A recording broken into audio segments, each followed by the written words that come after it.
Et toutes les années, il en était ainsi. Chaque fois qu'Anne montait à la maison de l'Éternel, Pénina la mortifiait de la même manière. Et l'amertume dans l'âme, elle pria l'Éternel et versa des pleurs. 1 Samuel 1, 7 et 10. Cette femme s'appelait Anne. Elle se trouvait dans une grande détresse et prit avec beaucoup de sérieux. En vue d'un dessein divin qui lui était alors incompréhensible, elle fut gardée stérile jusqu'à ce jour-là. Et dans ce texte, il nous est dit que dans sa détresse, elle prie avec angoisse, avec insistance, disant au Seigneur, « Oh Dieu, donne-moi un fils, enlève ma honte, enlève ma stérilité, rends-moi heureuse, donne-moi un enfant. » Et Dieu gardait le silence. Bien que cette femme pria de tout son cœur avec larmes. Dieu gardait le silence. Parce qu'elle ne discernait pas l'intention de Dieu dans cette détresse qu'il avait permise dans sa vie. Nos prières peuvent être très égoïstes, très égocentriques. En fait, elle disait, Seigneur, rends-moi heureuse, aie pitié de moi, enlève ma honte, donne-moi un enfant, regarde-moi, vois donc mon affliction. Toute sa prière était centrée sur elle-même. Car jusqu'à ce moment-là, cette femme n'avait pas encore compris que Dieu avait aussi un besoin et une détresse. Elle ne comprenait pas encore que Dieu voulait l'amener dans sa propre occupation. À ce propos, vous pouvez constater dans la parole de Dieu que les anges ne sont jamais appelés les collaborateurs de Dieu, les compagnons de Dieu. Lisez la Bible de la Genèse à l'Apocalypse.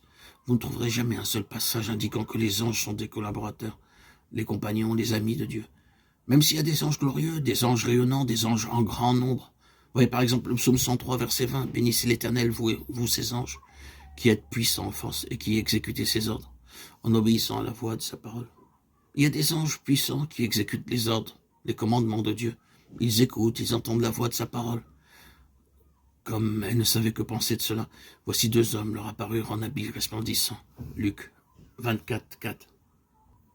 Ici, il nous est parlé d'anges resplendissants. Ensuite, dans Apocalypse 5, 11, je regardais et j'entendis la voix de beaucoup d'anges autour du trône, des êtres vivants et des vieillards.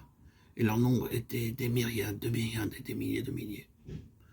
Il y a des anges puissants, il y a des anges qui font toujours la volonté de Dieu, le plaisir de Dieu. Il y a des anges rayonnants.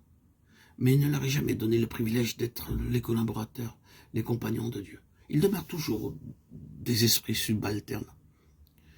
Et auquel des anges a-t-il jamais dit « Assieds-toi à ma droite jusqu'à ce que je fasse de tes ennemis ton marchepied » Ne sont-ils pas tous des esprits au service de Dieu envoyés pour exercer un ministère en faveur de ceux qui doivent hériter du salut? Hébreux 1, 13, 14. Ainsi, d'un bout à l'autre de la parole de Dieu, les anges restent toujours des esprits serviteurs. Tandis que nous, croyants, nous avons le privilège d'être appelés les collaborateurs, les compagnons de Dieu. 1 Corinthiens 3, 9. 2 Corinthiens 6, 1.